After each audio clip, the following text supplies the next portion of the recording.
여러분, 역변의 아이콘 하면 누가 가장 먼저 떠올라요? 해리포터 역을 맡은 다니엘 크레이프? 아니면은 다이어트를 성공해서 현재는 되돌아왔지만 너무 충격적이어서 기억에 남는 노이민? 저는 역변의 아이콘 중 오늘의 주제인 이동물이 빠질 수 없다고 생각을 해요. 일본에서는 이동물을 가지고 많은 캐릭터를 만들기도 했죠. 대표적으로 포켓몬스터, 그 연못 근처에서 튀어나오던 우파라든지 마인크래프트에도 이동물의 서식지가 존재한다고 하죠. 원피스 동물계 악마의 열매죠. 도롱도롱 열매. 막 이상한 도롱뇽이 독가스를 품어대잖아요. 그 도롱뇽의 모델이 되기도 했죠. 저는 이 동물을 처음 봤을 때 엄청 묘했습니다. 당시 초등학생이라 엄마한테 키우고 싶다고 쫄랐는데 절대 안 사주셨던 기억이 있어요. 여튼 살면서 이런 생명체도 있구나 했던 기억이 아직도 생생해요. 추억이 너무 길었죠. 오늘의 주제는요, 귀여운 캐릭터부터 독가스를 품는 캐릭터까지 다양한 얼굴을 가지고 있어 여러 캐릭터의 모티브가 된 우파루파이고요. 저는 파충류 키우는 남자 파밀리입니다.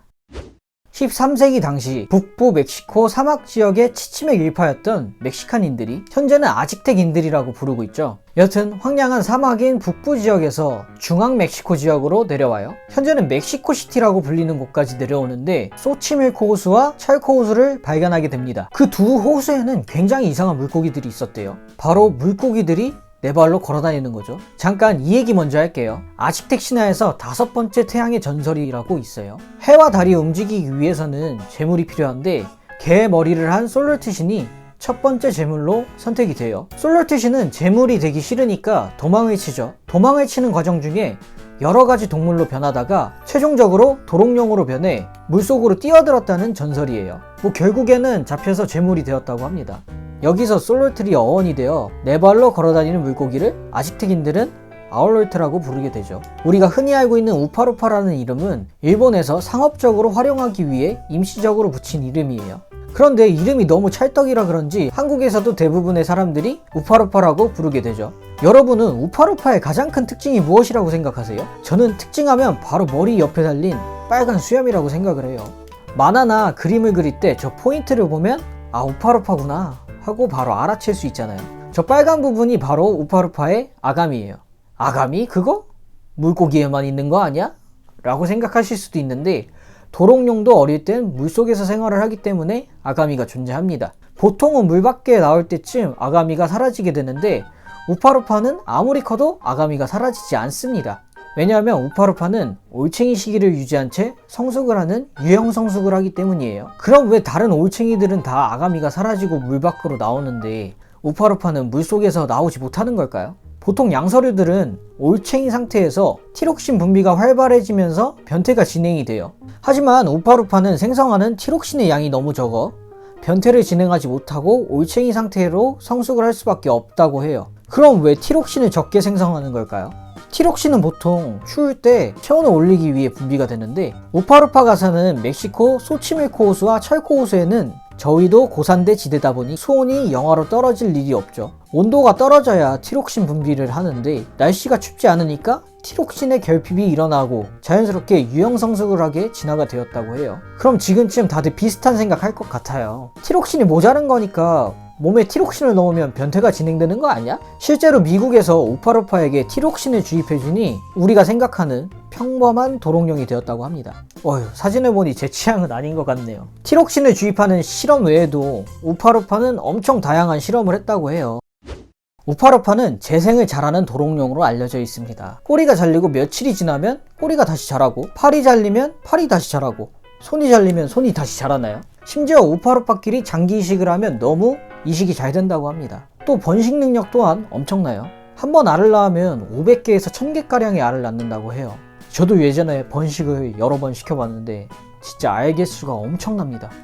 1863년 6마리의 우파루파를 원산지인 멕시코시티에서 프랑스 파리 식물원으로 보냈는데 그 6마리의 우파루파가 오늘날의 애완용과 실험용 우파루파의 시조가 되었다고 해요. 진짜 번식력이 엄청난 거죠. 이런 특유의 미친 듯한 재생 능력으로 배아 발생과 재생의학 분야에서 특히 많이 이용이 된다고 해요. 여기서 문제! 일본이 우파루파를 수입해서 양식했던 가장 큰 이유가 무엇일까요? 충격적이게도 바로 식용입니다. 번식이 잘 되고 성장도 빠르다 보니 단백질 섭취용으로 적합한 동물이라고 생각을 했던 것 같아요. 보통은 튀김 요리로 해서 많이 먹는데 후기를 보니 쫄깃쫄깃한 흰살 생선 맛이라고 해요. 보거와 식감이 매우 비슷하다고 합니다. 비주얼을 보니 저도 한번 먹어보고 싶네요. 단백질은 소중하니까. 그럼 한국에 우파루파가 언제쯤 들어왔을까요? 우파루파는 2008년 봄에 처음 한국에 오게 되었습니다. 그 당시 제가 초등학생이었는데 TV 동물농장을 엄청 많이 봤거든요.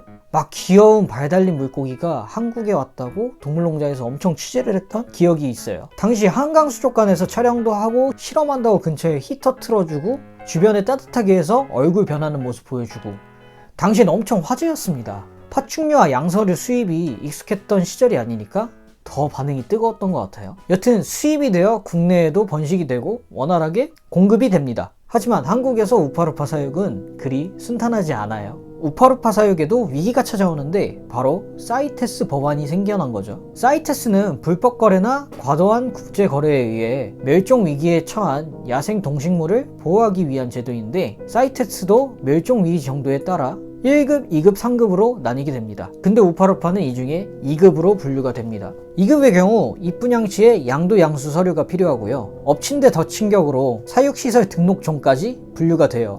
일정 사육시설을 갖춰야만 사육이 가능하다는 뜻이고 등록비만 해도 10만원이라는 금액을 지불해야 돼요. 근데 여러분 뭔가 이상하지 않아요? 앞에서 말했을 땐 번식이 많이 되어 실험용과 애완용으로도 많이 보급이 되었다고 했잖아요. 심지어 일본에서는 튀김으로까지 해먹고 우파루파 개체수가 많아도 사이테스 거래종으로 등록이 될 수밖에 없었던 이유는 야생의 우파루파와 개량된 우파루파를 같은 선상에서 봤기 때문이에요. 앞서서 말했듯이 우파루파의 원산지는 멕시코시티에 있는 두 개의 강이었죠. 멕시코시티는 멕시코의 수도예요. 멕시코시티가 발전을 하면서 관계농업과 수질오염 그리고 외래 어종의 유입 등으로 야생의 우파루파의 개체수가 빠르게 줄어들기 시작했습니다. 얼마나 빨리 줄어들었냐면 1998년에는 6,000마리의 우파루파가 발견이 되었는데 5년 후인 2003년에는 1,000마리 그리고 2008년이 되면서 100마리가 발견이 되더니 한 달 후에는 2마리의 호수가 발견된 게 끝이라고 해요. 현재 소치밀코 호수에는 한 마리도 발견이 안 된다고 합니다. 멕시코 정부는 부랴부랴 종보존센터를 건립하여 보호를 하고 있다고 합니다. 본론으로 돌아와서 2만원짜리 우파루파를 사육하기 위해 10만원을 내고 사육시설을 등록해야 돼요. 당시에는 면적에 대한 정확한 기준이 없어 환경청에서는 연못 정도면 되지 않을까? 라는 답변을 들은 사람도 있었다고 하더라고요.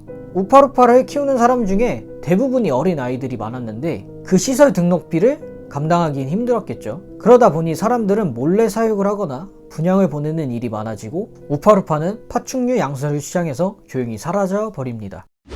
우파루파 시장에서 2018년 또 다른 문제가 일어납니다. 혹시 GFP라고 들어보셨나요? 그린 플로렌서 프로틴의 약자로 한국말로는 녹색 형광 단백질이라고 해요. GFP는 해양생물학자인 시모무라 오사무라가 해파리 에코리아 비토리아의 형광물질을 연구하는 도중에 처음 발견이 되었다고 해요. 이 물질을 유전자에 주입하거나 조작을 하면 형광색을 띠는 동물이 태어나게 됩니다. 이 GFP 우파루파도 어떠한 경로인지 모르지만 한국에 유통이 되기 시작합니다. 특이한 걸 좋아하는 매니아층에서는 형광 우파루파의 인기가 높아지고 많은 사람들이 사육을 하기 시작해요. 근데 여기서 문제가 터집니다. 유전자 변형 생물체를 LMO라고 부르는데 형광 우파루파도 LMO에 속하는 거죠.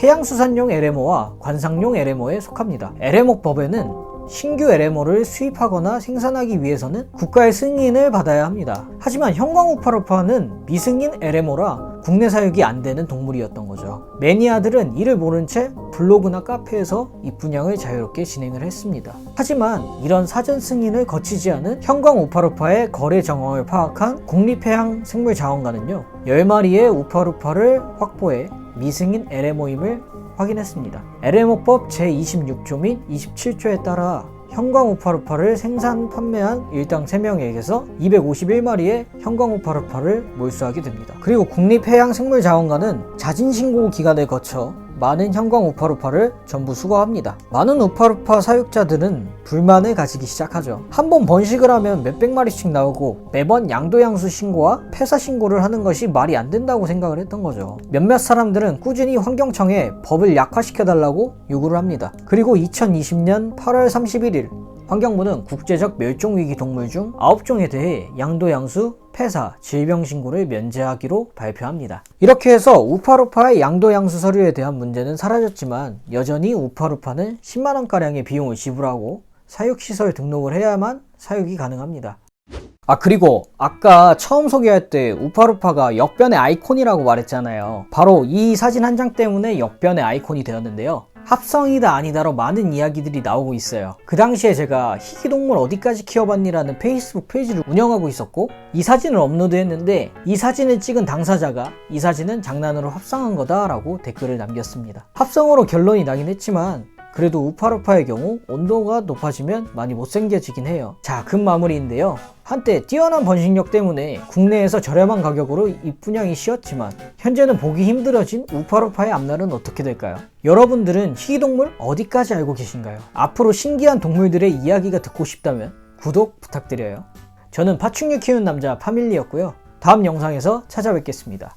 안녕!